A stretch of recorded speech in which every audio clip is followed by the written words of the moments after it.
Hello, good morning dear students. मैं Gaurav Chawla education free channel में आप सभी का हार्दिक स्वागत करता हूं।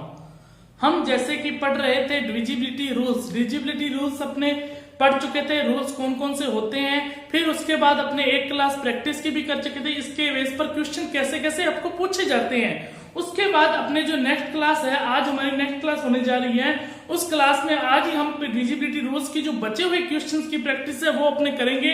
आज डिविजिबिलिटी रूल्स को अपने समाप्त कर देंगे, प्रैक्टिस के साथ भी और अपने रूल्स के साथ भी। और इसके बाद कल अपने नया टॉपिक नंबर सिस्टम का पढ़ेंगे। तो आज ज्यादा देरी ना करते हुए अपने डिविजिबिलिटी रूल्स की प्रैक्टिस का स्टार्ट करते हैं, जिसमें आपके सामने मैं क्वेश्चंस लिखूंगा और क्वेश्चन लिखने के बाद आपको करके देखना है कि क्वेश्चन आपको आ रहा है या नहीं आ रहा है। यदि आपको नहीं आ रहा है तो आप करके देखिए, एक बार करके देखिए, फिर मैं आपको समझाऊंगा तो आपको डेफिनेटली समझ में आएगा। तो पहला क्वेश्चन मैं आपके सामने लिख रहा हूं। पहला क्वेश्चन क्या लिख रहा हूं कि पहला क्वेश्चन ये लिख रहा हूं कि x का न्यूनतम मान क्या है। x का न्यूनतम मान क्या है कि 51, 7, x, 3, 2, 4, जो कि 12 से ये जो संख्या दे रखी है 51, 7x, 3, 2, 4, ये क्या है, 12 से क्या है, विभाज्य है। 12 से क्या है बच्चों, विभाज्य है। तो आपको बताना है कि x का न्यूनतम मान क्या है। कोशिश करके देखिए, आपके सामने 10 या 15 सेकंड का समय दे रहा हूं। यदि नहीं आता है, रूल सोचिए दिमाग में कि 12 से विभाज्य का क्या रूल हो सकता है। मैंने नहीं पता है तो कुछ ना कुछ तो इसके अंदर होगा ना, तो वो रूल सोचिए आप।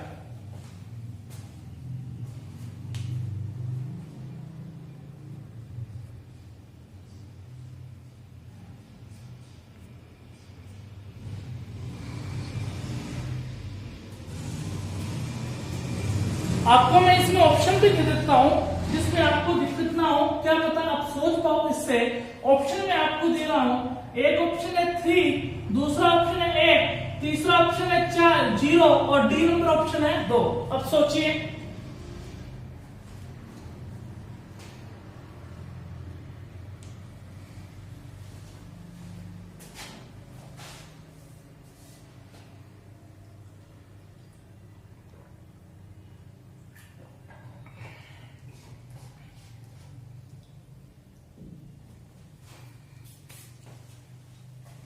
हाँ जी, देखिए क्वेश्चन क्या कह रहा है। देखिए x का न्यूनतम मान क्या हो सकता है, और सबसे पहले भी उसने न्यूनतम पूछा है, निम्न में से, मतलब कि छोटे से छोटा मान। अब यहाँ पर ये संख्या दे दी और इसमें x भी दिया हुआ है, और ये संख्या किससे विभाज्य है, पूरी 12 से। क्वेश्चन हमारे पास इतना ही है कि 51 है और 7x है, 3, 2, 4 है, वो किससे विभाज्य है, पूरा 12 से। तो दिमाग आपने यहां पर लगाना है कि 12 से विभाज्य। क्या सर ने कोई रूल बताया है क्या? नहीं, मैंने 12 से कोई अलग रूल नहीं बताया है, पर 12 किसको, एक मैंने चीज बताई थी, कोई ऐसी संख्या सोचिए जो सहअभाज्य संख्याएं हैं, जो 12 बन जाए। तो सहअभाज्य संख्या 4 और 3 हो सकता है, और 4 × 3 करने से हमें क्या प्राप्त होगा, 12 प्राप्त होगा। क्या 4 और 3 सहअभाज्य का मतलब क्या होता है, जिनका HCF क्या होता है, हाईएस्ट कॉमन फैक्टर है, वो 1 होता है। और क्या होता है, जिनका एक दूसरे में भाग नहीं जाता। 4 में क्या 3 में भाग जाता है क्या, 3 में क्या पूरा 4 में भाग जाता है क्या, नहीं जाता। इसका मतलब यही अपने पास सहअभाज्य संख्या है। अब आपके दिमाग में यह आ रहा होगा, क्या सर 12 का टुकड़ा ये नहीं बन सकता क्या? आपकी बिल्कुल बात सही है, 12 का टुकड़ा ये बन सकता है, पर यह सहअभाज्य नहीं है। सर हमें कैसा पता लगेगा सहअभाज्य नहीं है? तो मैंने आपको बताया कि जो HCF 1 होता है और जो एक दूसरे से भाग नहीं जाता, तो 6 में जो 2 का भाग जा रहा है ना, तो जब जा रहा है तो इसका मतलब ये सहअभाज्य नहीं है। और यहाँ पर देखिए 2 × 1 2 होता है, और यहाँ पर देखिए 2 × 3 कितना होता है, 6। इसके अंदर जो HCF निकल कर आया, वो HCF निकल कर कितना आया बच्चों, 2 आया। समझ में आया? तो HCF क्या होना चाहिए, 1। इसलिए ये सहअभाज्य नहीं है, और इसलिए ये सहअभाज्य है। हर किसी चीज की एक कंडीशन होती है, उस कंडीशन को फॉलो करना पड़ता है, तभी हमारा क्वेश्चन संभव है। अब इसका मतलब क्या हुआ कि 12 का टुकड़ा किया तो इसका मतलब ये हुआ इस संख्या में यदि 4 और 3 दोनों का भाग जाता है तो 12 का भी भाग जाएगा। यदि 4 का भी भाग जाना चाहिए और 3 का भी भाग जाना चाहिए। अब 4 और 3, यहां पर 4 का भी भाग जाना चाहिए और 3 का भी भाग जाना चाहिए। जब 4 और 3 का जाएगा तो 12 का जाएगा। तो मैंने 4 के लिए क्या रूल बताया था, लास्ट की यदि 2 डिजिट में 4 का भाग जा रहा हो तो उस पूरी संख्या में 4 का भाग जाएगा क्या, जाएगा। इस पूरी संख्या में 4 का भाग जा रहा है तो जा रहा है। अब बचा 3, तो 3 के लिए मैंने क्या रूल बताया था, 3 के लिए आपको बच्चा रूल बताया था सम ऑफ डिजिट, यही रूल बताया था। सम ऑफ डिजिट में यदि 3 का भाग पूरा पूरा जा रहा है उस संख्या में पूरा पूरा भाग जाएगा। तो यहां पर देखिए सम ऑफ डिजिट का मतलब 5 और 1 6, और यहां पर देखिए आपको ऊपर अच्छे से दिख रहा है क्या, क्लैरिटी से नहीं दिख रहा है तो थोड़ा सा मैं नीचे लिख देता हूं। यहां पर देखिए 5 और 1 6, यही जोड़ कर लीजिए। 5 और 1 6, 6 और 7 कितना हुआ 13, 13 प्लस x 13x, 13 और 3 16, 16 और 2 18, 18 और 4 कितना हो गया 22 हो गया। तो 22 प्लस x, तो इसमें तो 3 का भाग तभी जा पाएगा जब इसके जोड़ में पूरा पूरा भाग जाएगा। तो 22 में क्या जोड़ूं कि 2 भाग चला जाए x में, तो 22 में यदि आप 2 जोड़ दोगे तो 24 हो जाएगा। तो 24 में 3 का पूरा पूरा भाग चला जाएगा। एक तरीका ये भी बताया था क्या, 5 और 1 6, इसमें 3 का भाग चला गया छोड़ दो। 7 और 3 10 और 2 12, इसमें भी 3 का भाग चला गया। 7 और 3 10 और 2 12, इसमें भाग चला गया तो छोड़ दो।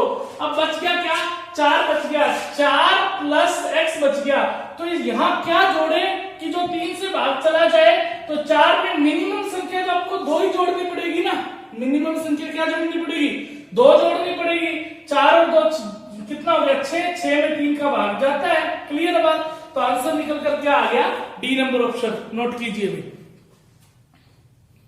क्वेश्चन समझने में हो सकता है हमें टाइम लग जाए, पर समझेंगे परफेक्ट तरीके से सभी चीजों को क्लियर करके। नोट करें।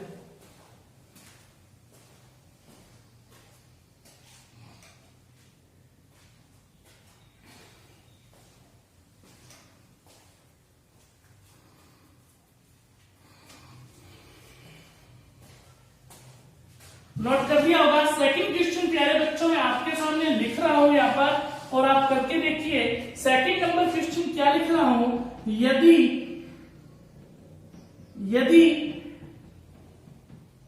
11 अंकों की, यदि 11 अंकों की संख्या 54 324, फिर लिखा हुआ है 7x 968y, 7x 968y है। उसने क्या कहा है, ये किससे विभाज्य है, 90 से विभाज्य है। तो आपको क्या बताना है, तो आपको बच्चों ये बताना है, बहुत ही अच्छा क्वेश्चन है, 4x प्लस 5y का मान ज्ञात करें। ऐसा क्वेश्चन यदि आपने कर लिया तो इसका मतलब आपको कुछ तो भाई समझ आने लग गया। क्लियर, करिए। सेकंड क्वेश्चन कोशिश कीजिए आप करने की।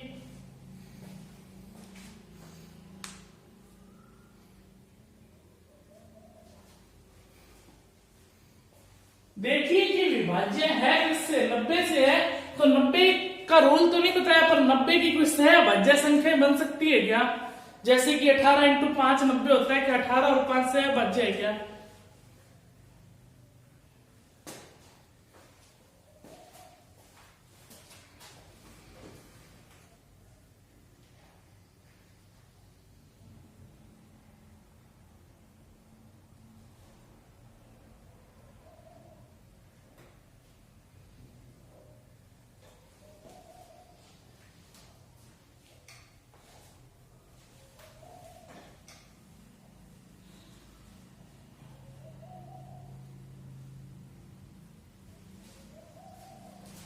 हाँ जी, कर ली होगी आपने कोशिश।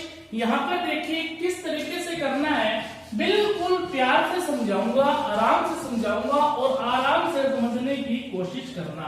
क्या कह रहा है बच्चों, यदि 11 अंकों की संख्या दे रखी है, क्या दे रखी है, 54 324 दे रखी है। फिर दे रखा है 7x 968y दे रखी है, यही दे रखा है। तो यहाँ पर मैं आपको ऑप्शन भी दे देता हूं। इसमें ऑप्शन है 24, फिर है 21, फिर है 25 और डी है 16। देखिए क्वेश्चन की तरफ ध्यान दें। ये संख्या किससे विभाज्य है? 90 से विभाज्य। तो 90 का कोई अपने को रूल नहीं पता, पर इस 90 को क्या आप ये लिख सकते हो क्या 18 इंटू 5? क्या ऐसा लिख सकते हो क्या 18 इंटू 5? अपने को रूल में बदलना है, जो जो रूल्स है ना उनमें बदलना है। 18 का क्या रूल बताया क्या? नहीं बताया। क्या 18 को आप ये लिख सकते हो क्या 9 इंटू 2 इंटू 18 इंटू 5 कितना हो गया 90? क्या ये सभी सहअभाज्य हैं क्या? बिल्कुल, ये सभी संख्याएं सहअभाज्य हैं। इनमें किसी भी संख्या का आपस में एक दूसरे से भाग नहीं जाता है और इनका एचसीएफ निकल कर क्या आएगा? 1 आएगा। अब मेरी बात सुनिए, यहां पर देखिए 5 इंटू 2 क्या बन चुका है? 10 बन चुका है ना। इसको आप ऐसे भी लिख सकते थे, 9 इंटू 10 भी लिख सकते थे। क्यों लिख सकते थे? क्योंकि 9 इंटू 10 भी 90 बनेगा और ये भी सहअभाज्य है। रियल में तो यही लिखा जाएगा, पर यदि इस तरीके से कोई करना चाहे तो 5 से भाग देने के लिए लास्ट जो अंक है, जो यूनिट डिजिट है, वो या तो 5 होना चाहिए या 0 होना चाहिए। पर 5 नहीं आ सकता, 0 ही आएगा। क्यों आएगा सर 5 क्यों नहीं आ सकता? क्योंकि यहाँ पर क्या है 2 भी है। 2 में तभी भाग जाता है जब जिसका लास्ट अंक सम संख्या हो, इवन नंबर हो, तभी भाग जाएगा। विषम संख्या भाग नहीं जाएगा। और 5 अपने आप में एक विषम संख्या है, इसलिए y का मान तो फिक्स हो गया। y का मान फिक्स क्या हो गया? 0 हो गया। या आपने क्या सोच सकते हैं 9 इंटू 10 कितना होता है? 90 होता है। और यहाँ पर देखिए 10 में भाग तो किसी का तभी जाएगा जिसका लास्ट अंक 0 हो, भाग जाएगा नहीं। 10 इंटू 1 10, 10 इंटू 2 20, 10 इंटू 3 30। हमेशा 10 के गुना में भाग क्या आएगा? लास्ट में 0 ही आएगा। तो y का मान तो फिक्स हो गया। y का मान क्या आ गया? 0। अब क्या रह गया? x का मान रह गया। अब ये भी कट गया, इसका पूरा पूरा भाग देखिए चुके, बच क्या गया? 9 का खेल बच गया। तो 9 का भाग सम ऑफ डिजिट में यदि 9 का पूरा पूरा भाग चला जाए तो उस संख्या में पूरा पूरा 9 से भाग जाएगा। 5 और 4 9, ये भाग चला गया। 3 तो 5 और 4 9, इसमें भी भाग चला गया। 9 में तो 9 का भाग जाएगा ही जाएगा। और यहां पर देखिए 7 और 6 कितना हुआ? 13। और 13 और 8 कितना होते हैं प्यारे बच्चों? 13 और 8 होते हैं 21। और 21 प्लस ये तो y का मान है ही 0। y का मान क्या है? 0। 21 प्लस 0 क्या होगा? 21 ही तो होगा। और 21 प्लस क्या बच गया? 21। यहां पर क्या जोड़ूं जिसमें 9 का भाग चला जाए? तो 21 में क्या जोड़ूंगा? 6 जोड़ूंगा, जिसमें 21 में 6 जोड़ने पर ये 27 बन जाएगा। और 27 में पूरा पूरा 9 का भाग जाता है। जो रूल बताए हमको देखे क्वेश्चन किस तरीके से करा रहा हूं देखे। तो यहाँ पर देखिए फिक्स हो गया। x का मान क्या निकल कर आ गया? 6 आ गया। अब पूछ क्या रहा है? पूछ अपने को ये रहा है प्यारे बच्चों 4x प्लस 5y पूछ रहा है। y का मान 0 है, किसी संख्या को 0 से गुना करने पर 0 ही बन जाएगा। 4 है और x का मान हमारे पास कितना है? 6 है। और 6 इंटू 4 कितना हो गया? 24। तो अपना जो आंसर निकल कर आ गया वो कितना आ गया? 24। जल्दी से इस क्वेश्चन को नोट करें। यदि समझ में नहीं आया है तो वीडियो को दोबारा देखें, अच्छे से समझ में आपको आएगा।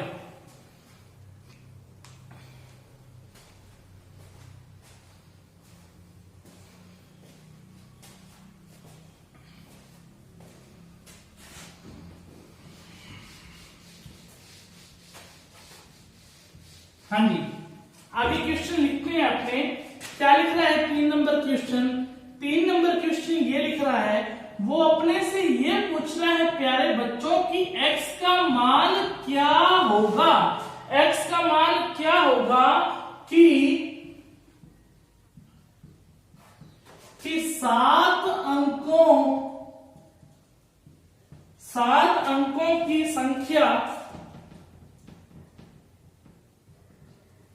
संख्या दे रखी है अपने को 56 और x फिर दे रखा है 52। और ये किससे विभाज्य दे रखी है? ये विभाज्य दे रखी है 72 से, 72 से। खुद इसने कहा है x का मान क्या होगा? जो 7 अंकों की संख्या 56 x जो 52 है वो 72 से विभाज्य। और 72 का रूल सोचिए क्या सहअभाज्य संख्या आप सोच सकते सकते हो, जल्दी से सोचिए।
तो 72 से विभाज्य के लिए 18 इंटू 4 भी 72 होता है, पर देखने के लिए सोचिए। मैं आपको चलो ऑप्शन भी दे देता हूं इसके। ऑप्शन है 5, फिर है 3, और फिर है 7, और फिर है 8। चलो आप अभी सीख रहे हो तो मैं आपको हिंट देता हूं। 72 का जो फैक्टर बनेगा 9 और 8 बनेगा। अब करके देखिए, 8 के भाग के लिए तो मैंने बताया हुआ लास्ट में यदि 3 डिजिट में 8 का भाग जाएगा तो पूरी संख्या में 8 का भाग जाएगा। 9 का आपको रूल पता ही है।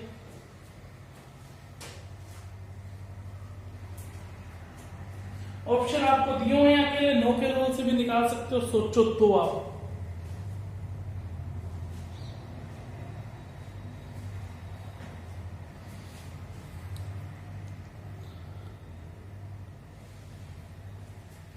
देखिए हुआ है या नहीं हुआ है। अब तो आपको देखो बच्चों हिंट भी यदि हो जाना चाहिए था, इतना टाइम नहीं लगना चाहिए था आपको। देखो क्वेश्चन क्या कह रहा है। क्वेश्चन ये कह रहा है कि 56 x 52 वो किससे विभाज्य है? 72 से। तो 72 का टुकड़ा बना दिया 9 इंटू 8। तो 8 के लिए तो मैंने आपको रूल बताया हुआ है ना, लास्ट के 3 डिजिट में यदि 8 का भाग जाएगा तो पूरी संख्या में 8 का भाग जाएगा। तो यहाँ पर पहले 9 का देख लेते हैं। 9 का तो सिंपल सा रूल है कि सम ऑफ डिजिट में यदि 9 का भाग जाएगा तो पूरी संख्या में 9 का भाग जाएगा। और यहाँ पर देखिए 5 और 6 कितना हुआ? 11।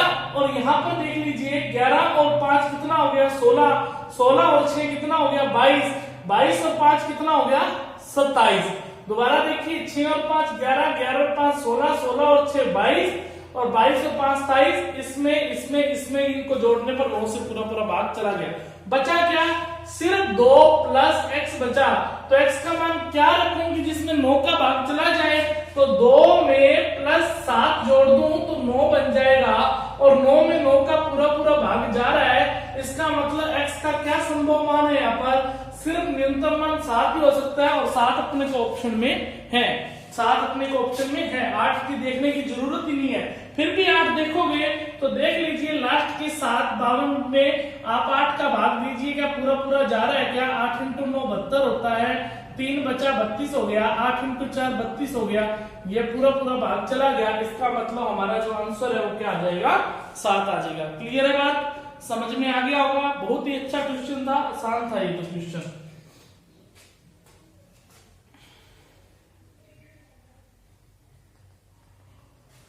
हाँ जी, हो गया होगा। अब नेक्स्ट क्वेश्चन मैं आपके सामने लिख रहा हूं। नेक्स्ट क्वेश्चन आप करके देखिए।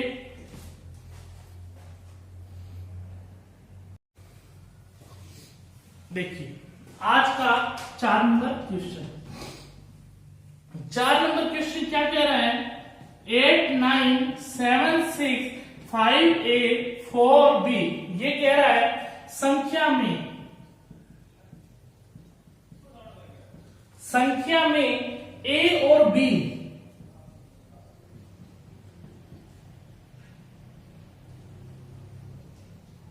के कितने जोड़े संभव हैं? क्वेश्चन को ध्यान से पढ़ लेना, पूछ क्या रहा है।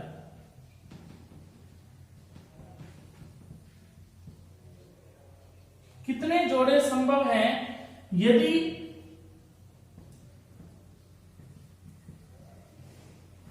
संख्या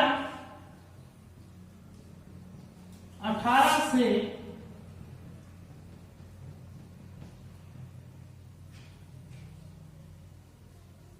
विभाज्य है।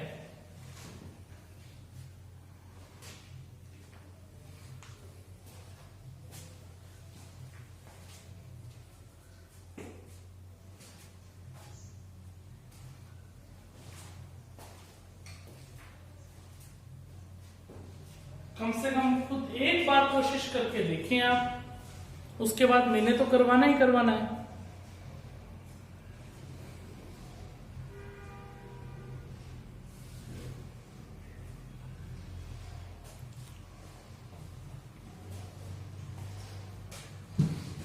बस इतना ही टाइम होता है सोचने का, क्वेश्चन करने के लिए। यहां तक आप सोच पाए कि करना क्या है तो आपका क्वेश्चन बहुत जल्दी हो जाएगा। देखिए क्वेश्चन क्या कह रहा है, 89765A4B संख्या में ए और बी के कितने जोड़े संभव हैं यदि संख्या 18 से विभाज्य है। मतलब कि यहाँ ए और बी के जोड़े का मतलब ये हुआ ए और बी में संख्या 2 3 आ सकती हैं और जिसको किसी को रखो वो अपने आप में सही होंगी। तो सही संख्या ढूंढनी है अपने को और ये विभाज्य किससे है 18, और 18 का आप सहभाज्य संख्या निकाल सकते हो 9 और क्या निकाल सकते हो 2। जिस संख्या में 9 का भी भाग चला जाए और 2 का भी भाग चला जाए इसका मतलब वो संख्या 18 से भी विभाजित होगी ही होगी। देखिए सबसे पहले 2 का रूल देखिए। 2 का रूल क्या बताया हुआ है कि लास्ट जो डिजिट है वो क्या होनी चाहिए, इवन नंबर होनी चाहिए ना, सम संख्या होनी चाहिए। तो सम संख्या के लिए तो b के क्या मान संभव है, यहाँ पर देखिए b 0 भी हो सकता है, b 2 भी हो सकता है, b 4 भी हो सकता है, b 6 भी हो सकता है, b 8 भी हो सकता है। हो सकता है कि नहीं हो सकता है? 0 भी हो सकता है, 2 भी हो सकता है, 4 भी हो सकता है, 6 भी हो सकता है, 8 भी। थोड़ा सा मैं थोड़ा डिस्टेंस पे लिख देता हूं आपको समझने में दिक्कत ना हो। क्लियर है बात? ये मान हो सकते हैं बी के, पर संभव मान पूछ रहे बी के मान ये हो सकते हैं, जरूरी थोड़ा ए सारे अप्लाई हो। देखते हैं अब 9 का विभाजन के लिए क्या बताया हुआ है। 9 का विभाजन तो सीधा सा खेल है जिसमें क्या हो कि 9 का विभाज्य के लिए क्या रूल बताया हुआ है कि जो पूरी सम ऑफ डिजिट में 9 का भाग जाएगा तो पूरी संख्या 9 का भाग जाएगा। देखिए 9 में 9 का भाग जाता है क्या? जाता है। और यहाँ पर देख लीजिए 8 और 7 15, 15 और 6 कितना हो गया? ये देखिए 5 और 4 ये तो कट ही गया 9, अब बच क्या गया 8 और 7 15 और 6 कितना हो गया 21। अब 21 हो गया तो इस 21 को क्या लिख सकते हो आप? 18 प्लस 3 लिख सकते हो ना। तो इसमें तो भाग चला जाएगा, बचेगा तो सिर्फ एक्स्ट्रा में 3 ही बचेगा। तो क्या मतलब हुआ 3 प्लस ए प्लस बी इक्वल क्या होना चाहिए? 9 होना चाहिए, तभी 9 के भाग जाएगा। 3 प्लस ए प्लस बी इक्वल क्या होना चाहिए? 9 होना चाहिए, तभी इस संख्या पूरा भाग जाएगा। तो यहां पर लिख रहा हूं मैं 3 प्लस ए प्लस बी इक्वल क्या होना चाहिए? 9।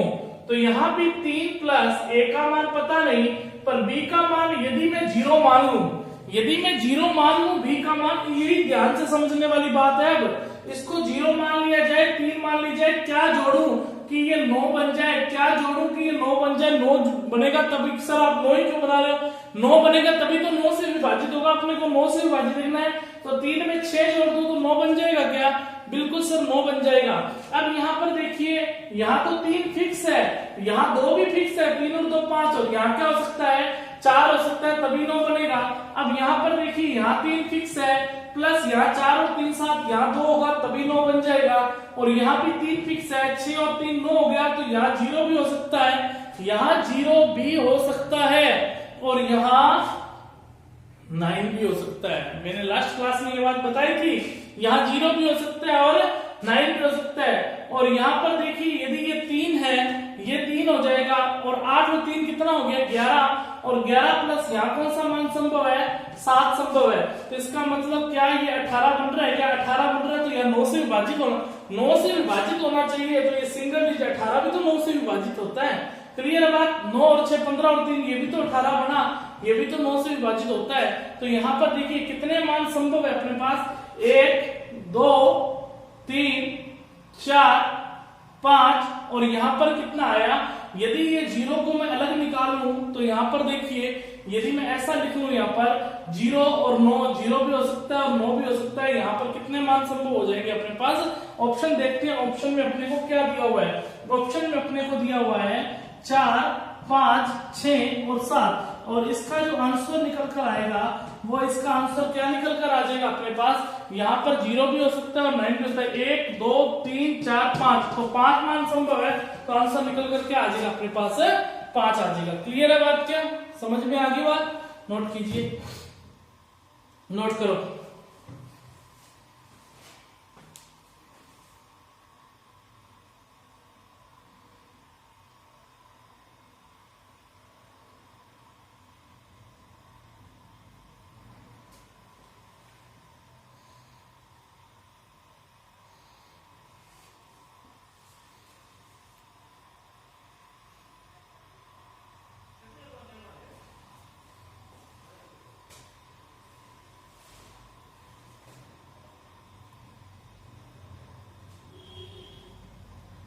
क्लियर है? समझ में आ गया होगा आपको? हाँ जी, नेक्स्ट क्वेश्चन लिखा हूं आपके सामने।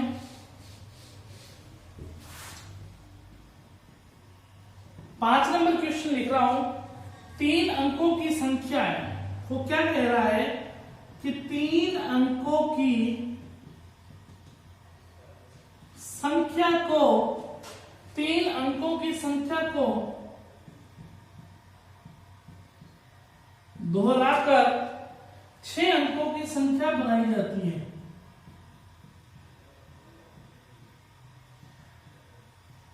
छह अंकों की संख्या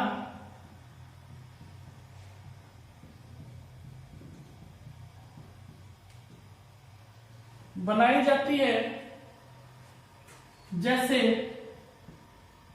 463 और 463। ये एग्जाम्पल दिया है मैंने कि जैसे यहां पर 463 परिणामी संख्या, ये पूछ रहा है कि जो परिणामी संख्या है वो किसके द्वारा विभाजित होगी।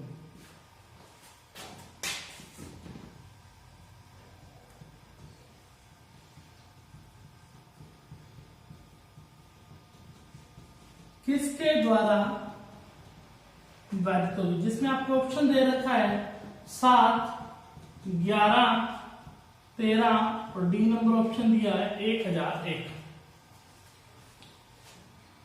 करके देखिए। 7, 11, 13 का तो रूल्स मैंने बता रखे हैं आपको। देखिए 7, 11, 13 का रूल्स मैंने क्या बताया हुआ है।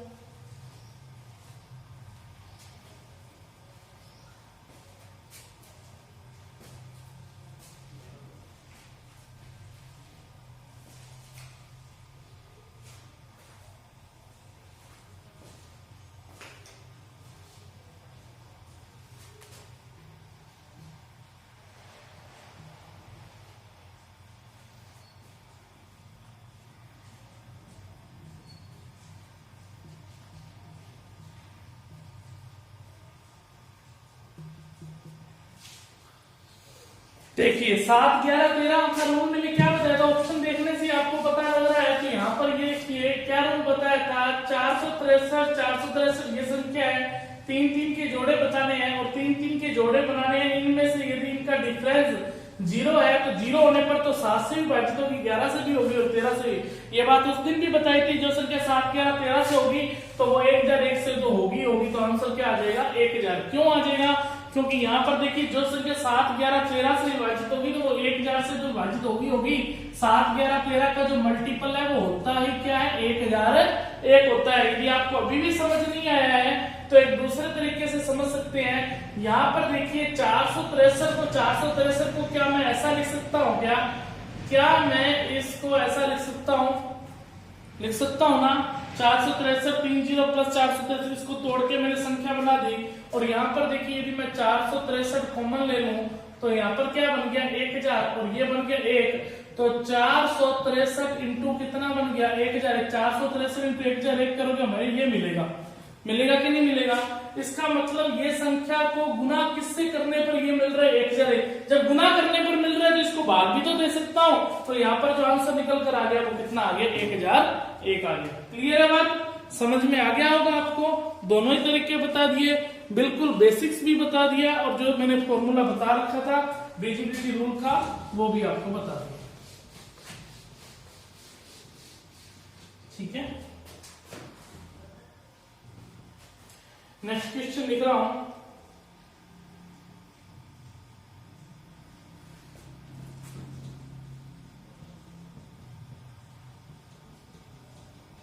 यदि संख्या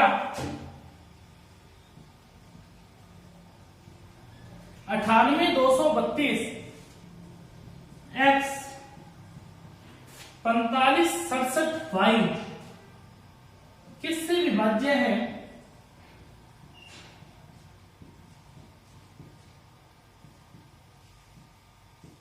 पचहत्तर से विभाज्य है। तो आपको पूछा है 6x माइनस 5y का मान कितना होगा। ऑप्शन लिखूंगा इसका, करके देखिए, बहुत ही सिंपल है। तो 75 से क्या है? विभाज्य है। अब 75 से विभाज्य होने के लिए आपको बता देता हूं, सहभाज्य संख्या 25 इंटू 3 ही तो होगी, जिसमें 25 का भाग जाएगा, 3 का जाएगा, इसका मतलब उसमें भाग जाएगा ही जाएगा 75 का। करके देखिए,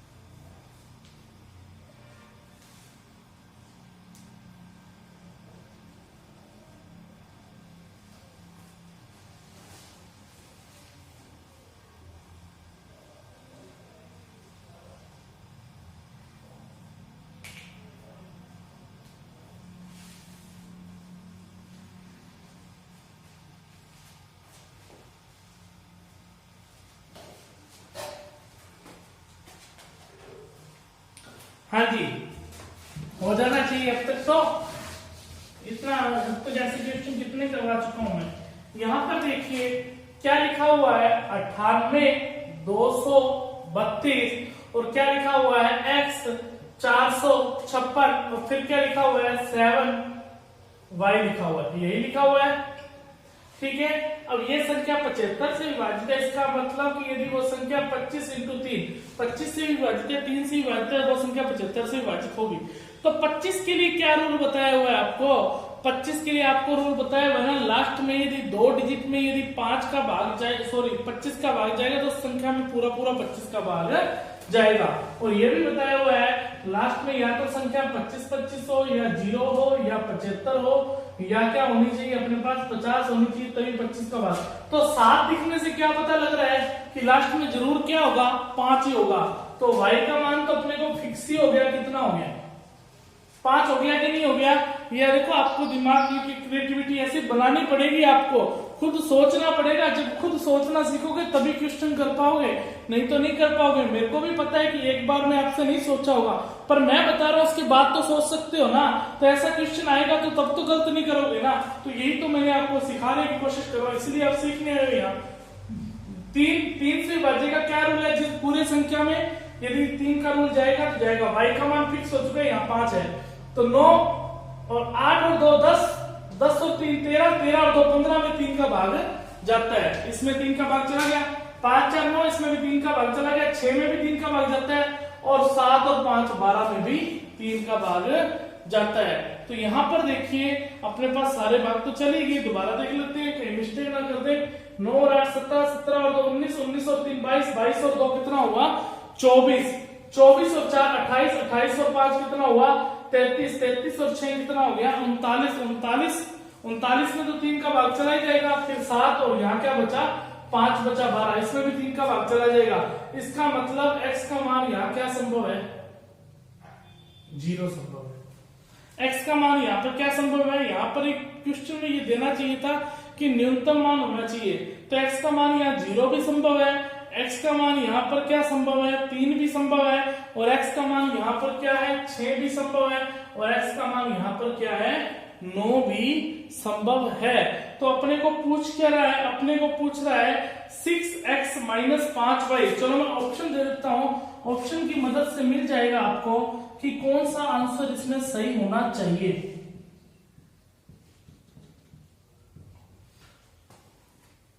ठीक है, ऑप्शन मैंने आपको दे दिए हैं। अब यहां पर देखिए, अब तो आप सोच सकते हो y का मान तो फिक्स ही है, पूछ क्या रहा है अपने को 6x - 5y। यदि देखो यहां पर ये 4 मान संभव है x के, तो रख कर देखना पड़ेगा। y का मान तो फिक्स है, y का मान 5 × 5 कितना हो गया, 25 हो गया, तो यहाँ माइनस है। एक बात सोचिए, यदि यहाँ पर मैं 0 रखता हूं तो 6 0 - 25 ऑप्शन नहीं है, तो 0 यहाँ पर नहीं हो सकता। 3 रखता हूं तो 6 × 3 18 - 25 माइनस का 7 ऑप्शन नहीं है, ये भी सही नहीं है। और यदि यहाँ पर 6 रखता हूं तो 6 × 6 36, 36 - 25 करेंगे, 36 - 25 करेंगे तो क्या आएगा, 11 आएगा। 11 भी ऑप्शन में नहीं है, ये भी संभव नहीं है। बचा कितना, 9 बचा, तो 9 × 6 कितना हो जाएगा, 9 × 6 होता है 54, और 54 में से यदि आप 25 घटा दोगे तो हमारे पास कितना मिलेगा, 29 मिलेगा, जो कि अपने को ऑप्शन में दे रखा है। तो आंसर कितना आ जाएगा, सी ऑप्शन आ जाएगा।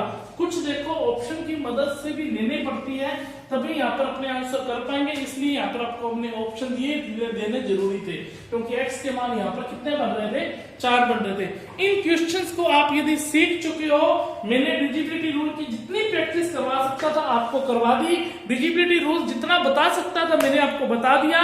फिर भी यदि कुछ बच गया हो तो मैं दोबारा किसी भी क्लास के अंदर बता सकता हूं, पर मेरे हिसाब से यहाँ पर कुछ भी नहीं बचा है। मैंने 99.99% कह सकता हूं मैं डिजिबिलिटी रूल अपनी तरफ से कंप्लीट करवा चुका हूं। आप अच्छे से इसको पढ़ें, नोट डाउन करें, जो क्वेश्चंस करवाए हैं उनकी प्रैक्टिस भी करें। सारी क्लासेस अपनी 3 क्लासेस की रूल्स की गई हैं, 2 क्लासेस प्रैक्टिस की है, अच्छे से देखें। और कल अपने नया टॉपिक लेके आएंगे जोरों शोरों से, और नया टॉपिक अपने नंबर सिस्टम का पढ़ेंगे। तब के लिए सबको शुभ रात्रि, धन्यवाद, थैंक यू।